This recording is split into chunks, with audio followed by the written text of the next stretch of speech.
Welcome to Random in the Philippines. At magandang gabi sa inyong lahat. Ito po yung aming ulam, tuyo, tsaka yung ginamos. Tapos naluluto ako ngayon ng utan bisaya. Sarap yan guys kasi malakas yung ulan dito. Napakalamig dito sa bukid. Ay nagluluto na ako ng tuyo. Pinapainit ko yung kalan. Naluto na yung utan bisaya namin guys. Naglagay na ako ng oil. Tapos, isusunod ko na yung tuyo dyan. Pakasarap tayo kumain ng ng tuyo. Tapos, may kaparis na utan bisaya. Yan, nagluluto na ako ng kanin guys. Napakabango na niyan guys. Gutom na ako niyan.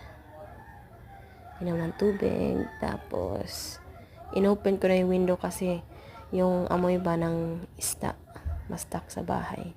Ay na yung ating sabaw. Napakasarap at napakainit yan guys. Ang sarap talaga lalo na't umuulan ngayon. Malakas-lakas ang ulan. Kahapon pa yan. Yan yung bahaw namin. Yay!